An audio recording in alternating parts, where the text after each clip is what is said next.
It's the Truth Pop Podcast with Jake and Kathy, here to fill your faith in modern day culture. Be sure to subscribe. Hey everyone, welcome back to the Truth Pop Podcast, helping you to live out your faith in modern day culture. I'm Jake.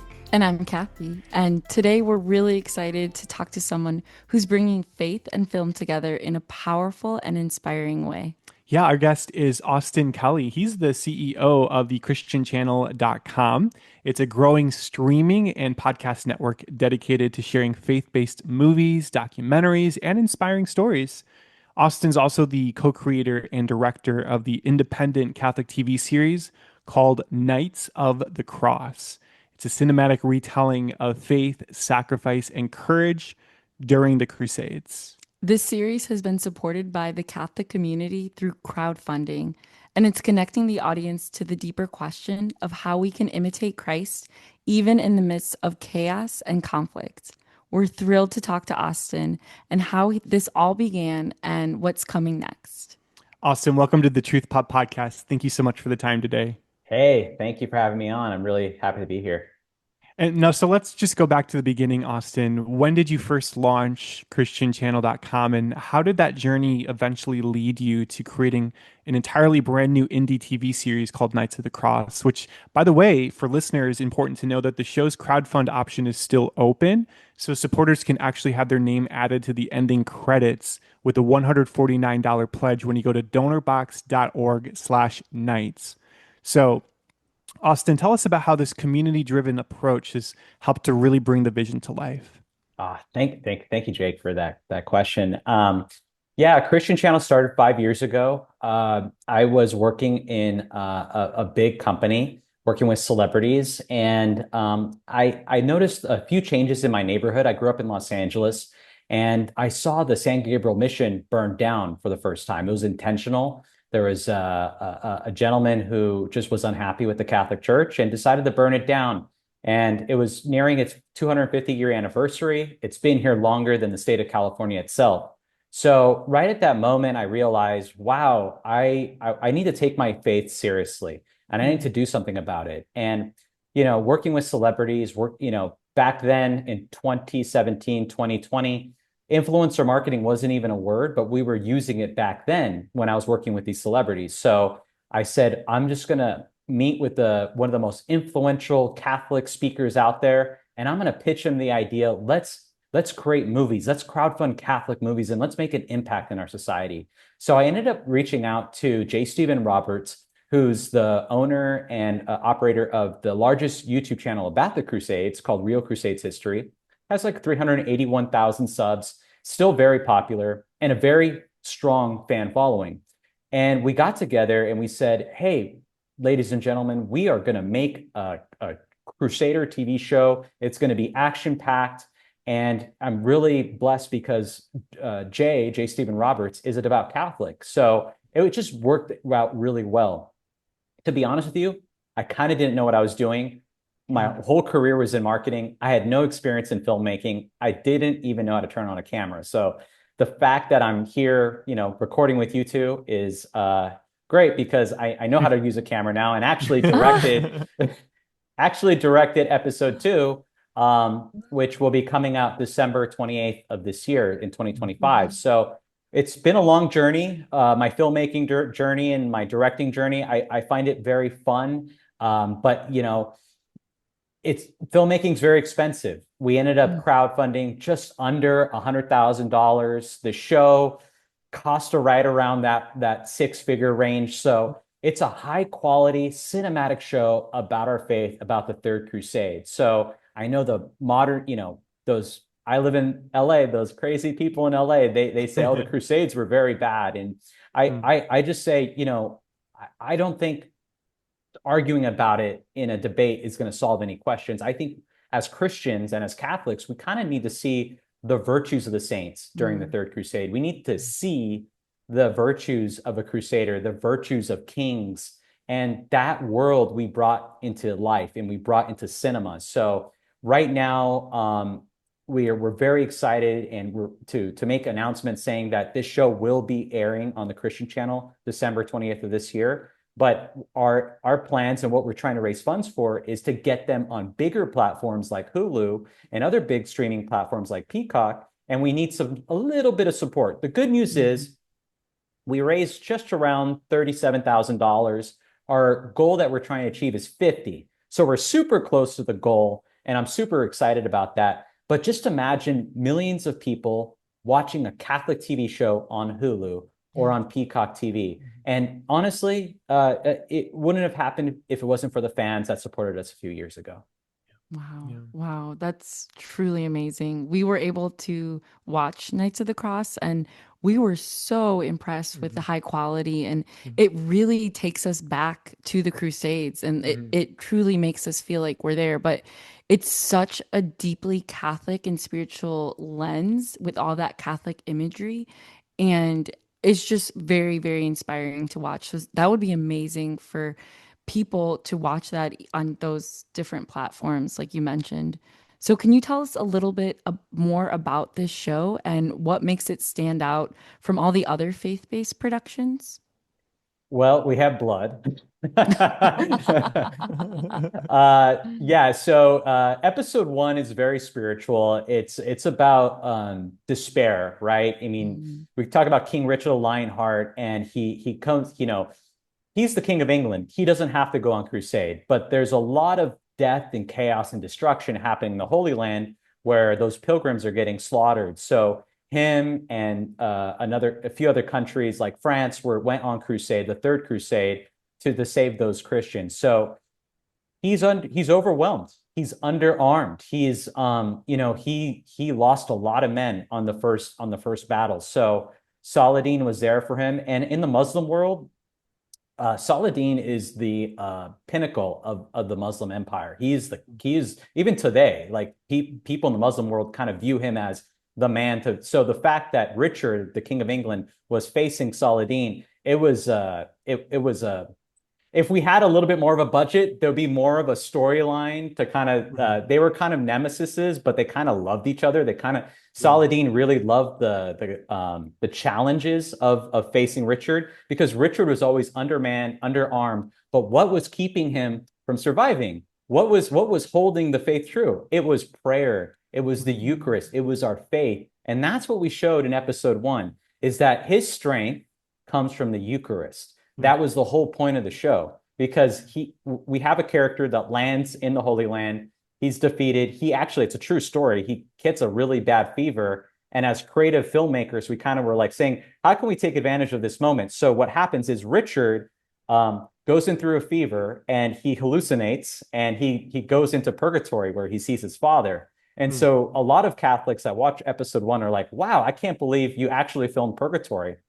So we did film Purgatory. His hallucinating, just that saying creative freedoms here wasn't true. Sure. Yeah. But then if you watch later in the episode, he's hallucinating again, but he's at the Mass, he's at the Holy Mass, and he receives the Eucharist, and he actually levitates. And then as he levitates, he wakes up from his dream and he says, wow, I'm here on crusade. I'm here to do my Father's will, because he wasn't courageous enough to go on crusade, but I'm here with God, with God's strength. I could do anything. And then the ending of the episode kind of like has that roaring, famous Richard the Lionheart roar, roar, and then it leads into episode two, which a lot of just tell you, a lot of atheists who've watched the show compared our show to Star Wars, believe it or not. I don't know if you've got that, but episode two is kind of like Star Wars, the episode 5, Empire Strikes Back. Okay. A lot of people died. So in the very beginning of episode 2, you notice one of the characters that was pivotal in episode 1 he's dead. William's dead. And it kind of captured the audience's attention, like, wow, the crusade was real. We just lost one of our main characters, not Richard.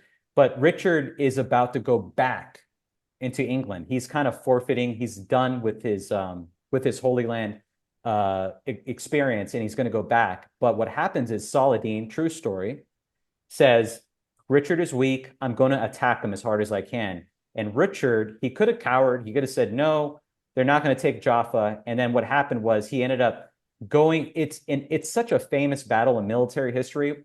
I'm not too far away from Camp Pendleton, which is where all the Marines are. It's such a Marine battle. It's a very famous battle called the Battle of Jaffa, where he took a small group of men and he put them on shore and he attacked them from the ocean into the land, which was unheard of back then. So yeah, and there's a bonus scene. Maybe I'm spoiling the whole season, but the bonus scene is, well, the whole point of the show is to imitate Christ. And how do we imitate Christ? Through the midst of chaos, death, and destruction. And that is the key pivotal character of Richard. But there was that spiritual element from Purgatory. And if you watch the bonus scene from episode 2 is the apparition of Our Lady of Mount Carmel, which her promises. Her promises, if you wear this brown scapular, you will not die, in the fires of hell. So blending a lot of those messages in from the history fact, from the spirituality. If you're a devout Catholic, you probably are going to like the show. If you're just a historian, you're probably going to like the show. But if you're an atheist, the whole point of the show is to watch it like, wow, what is this? Because England, we think England today is Protestant. Once upon a time, it was devoutly Catholic. So it just gives a fresh eye of the history of England, the history of the Crusades, and the history of our faith, all in one show. Well, and I really appreciate that you're doing this because, like you said, there are people now in today's culture who just have the wrong idea of the Crusades and the intent of Catholicism in that time. And so, you're going to see the faith and you're going to see a lot of war. You're going to see a lot of chaos. And I think that's what's beautiful. It's beautiful about that, being able to combine it together in a way that makes sense. So what is the main message that you want people to know, take away from when they watch the show? Yeah, imitate Christ every day. Be a servant of God and strive to be a saint, because we did feature Saint Simon Stock in the series, and a lot of Catholics probably don't think about the lives of the saints during the Third Crusade, but there were, and we need to be as virtuous as the saints. I think there's some talking heads out there, some Catholic influencers that just say, we're just gonna not live our faith. We're just gonna cower it away. And that's not what the saints did. The saints were very active. The Catholic priests were very active. The Catholic brothers were very active. They didn't fight on the offense all the time. They fought out of defense, to defend the faith. And I think our cultural battle right now, with everything that's going on, I think we need to start defending our faith and start praying the rosary probably every day. And that's one way we could start. But I'm not asking you to pick up your guns and rosaries. I'm just asking you to pick up the last weapon, and which is the rosary, and pray for the Pope and pray for everybody. So everybody in the diocese that's local to you, because we're all human. We all have weaknesses, but we need to start praying for those in power, because God needs to intervene. And when God is not involved, we're going to lose. Yeah, I completely agree. I think prayer is so powerful, and we all need to pray, and we all need to do our part. And like you mentioned before, this entire project has been built with fan support. And it's so amazing that people have come together and they made this vision a reality. So what has your experience been like to see that happen? It's so cool. It's so cool because we, like I said, my background is in marketing. So if you were a fan that spent more than $1,000, you got to join us on the movie set, which is something that I've never, heard of outside of The Chosen. We kind of loosely took it from The Chosen, but we had a lot of fun. And, meeting these fans in person, they drove all over the country to join us. This is during the COVID pandemic. And we couldn't film in California, so we filmed in Utah, and they drove all the way from New York, all the way from Illinois, from Green Bay, Wisconsin. They drove all the way from there with the Crusader gear, because we were on a very tight budget. And as you see the show, it's very authentic. You know why? Because all that stuff is real. That's why. We were in a soundstage, but all the because when we first started to do our promo trailer, most of the weapons were plastic. And can I tell you what it looked like on camera? It looked like plastic. So not going to deceive the viewers in any sort of way. No. So we ended up using real equipment, real chainmail, real tailored clothing, and you might have seen a couple recycled clothes here and there. So recycled Crusader clothes, but it's been a phenomenal experience. 5 years in the making to make this show accurate. So we're just really excited that we get to, celebrate and say, hey, thank you everybody for helping us out. Now it's time to get the word out and to start watching the show and sharing it with friends and family. And if you still want to be a part of it, just that last tidbit is you go on to christianchannel.com, you click on crowdfund, and from the crowdfund button, you could still put your name on the ending credits. And that crowdfund closes October 31st of this year, not Christmas, Halloween. And then by Christmas, you get to watch the show with your name on it. So that's what I'm super excited about. So we're still not done. We still need a little bit of help, but the good news is the major streaming platforms are very excited to have us on.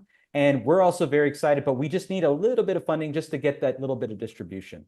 That's great.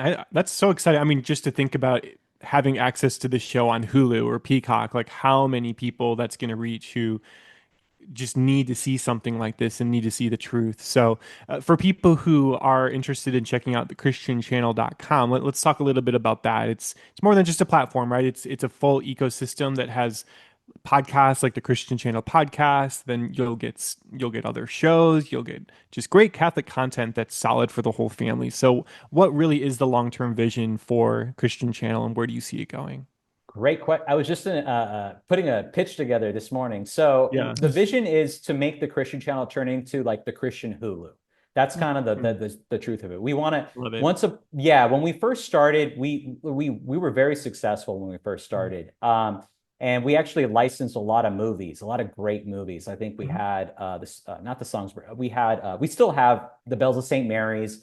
And we had a bunch of rom-coms and family-friendly films. So I think the evolution of our streaming platform, maybe it might be free. I can't confirm or deny, but it may or may not be free to watch with ads, being played. And maybe those ads are very clean and safe. So instead of, those ads that you get that don't align with your Catholic or Christian faith, supporting a pro-choice politician. Yeah. So I think the future of the Christian Channel may be like the Christian Hulu that we've been wanting for. I mean, you have PureFlix, you have Hallmark, and we need Christian Channel, cheesy rom-coms too. Like we need Catholic cheesy rom-coms, Absolutely. starring Lila Rose, so we that's what we need. But I hope she comes on a rom-com. But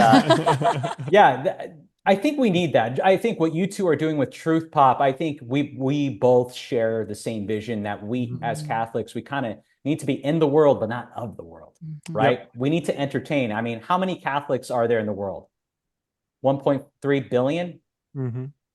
I'm not an investor, but that's a good market cap, right? Yep. If you targeted 1.3 billion people, then you built a streaming platform that caters to small Catholic businesses. I think there's a lot of money to be made. So I'm super excited about the future of the Christian Channel and the future of Truth Pop too. So hopefully everyone's along for the ride. We should all support each other and help each other, not only get into heaven, but also evangelize and grow the mission.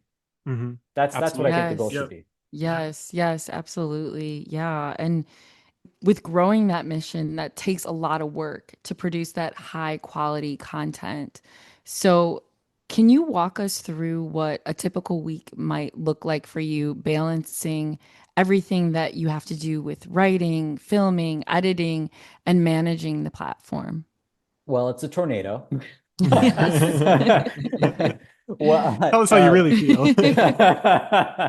Well, it just depends, right? When you're working on a film project, there are obviously you have a call sheet. You have the typical production of a film. Managing the day-to-day of a streaming network is completely different. Starting this, I've wore about 100 different hats, and to tell you the truth, I didn't want to direct episode 2 of Knights of the Cross. I went to confession, and a priest pretty much, he wanted to shake me and choke me. He says, "You're going to direct it, okay?"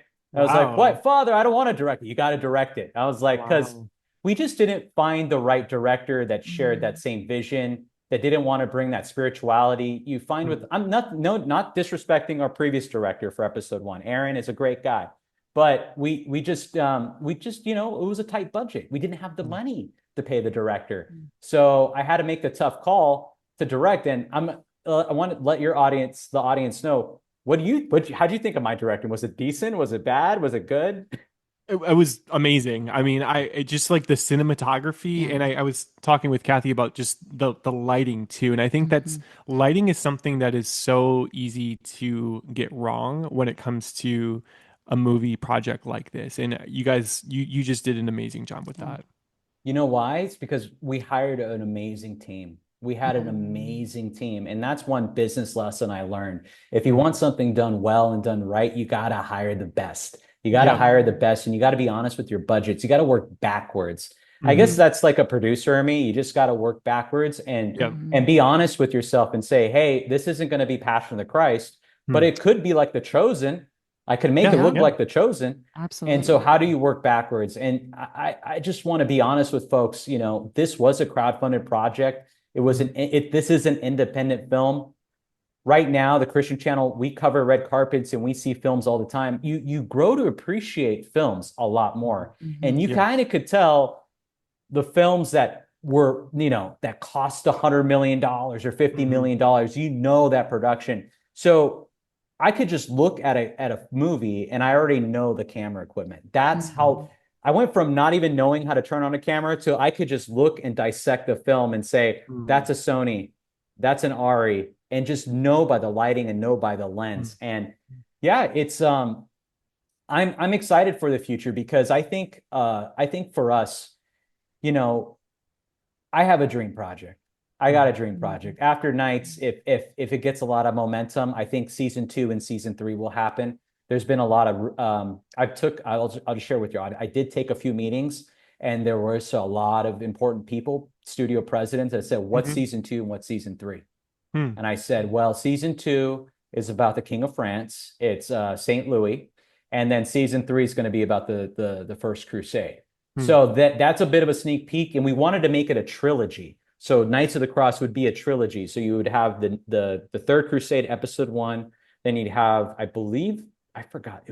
I'm not a historian, so forgive me, but it would be about the King of France.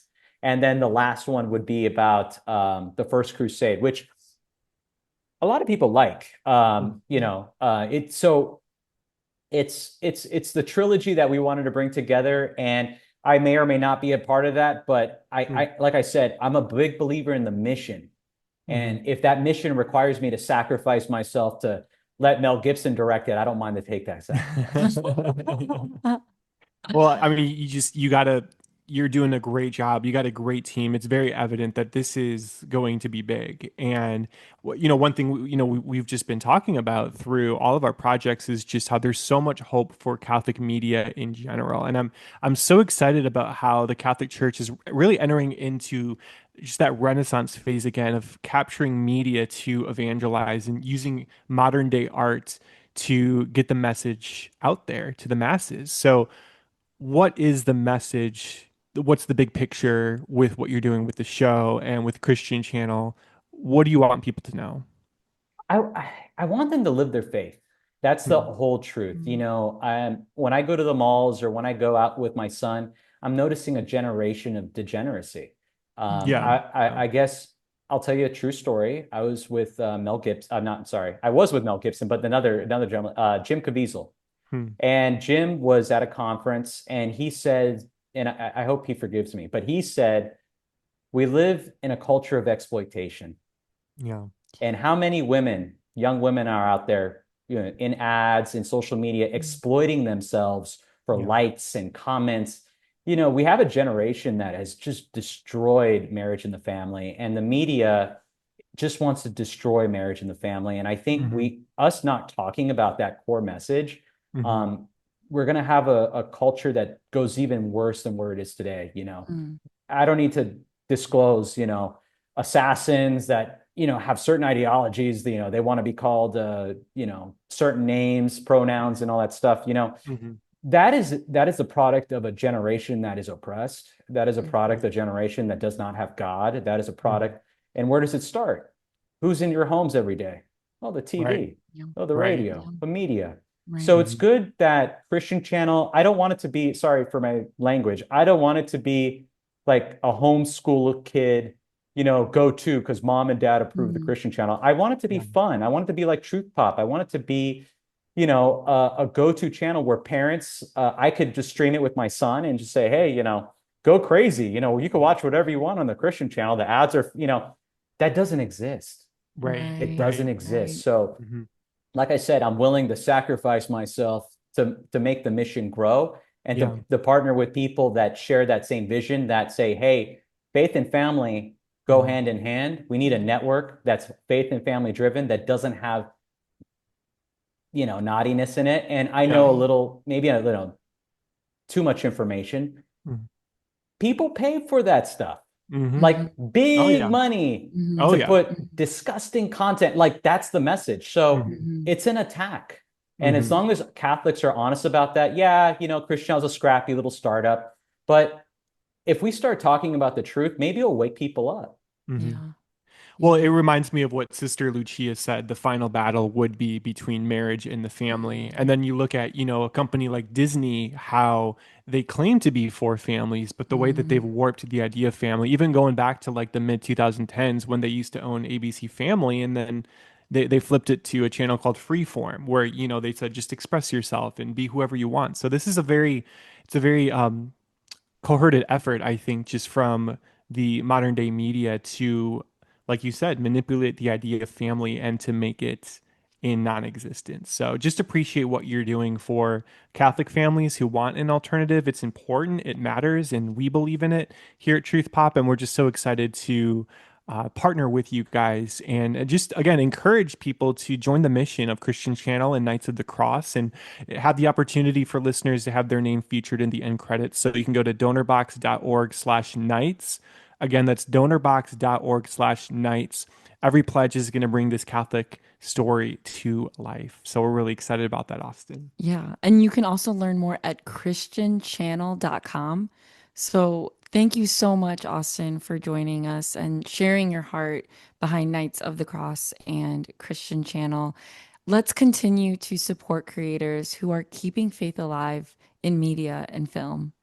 Join us again for another episode of the Truth Pop podcast, helping you to live out your faith in modern day culture. God bless you. This is the Truth Pop Podcast. Fill your faith.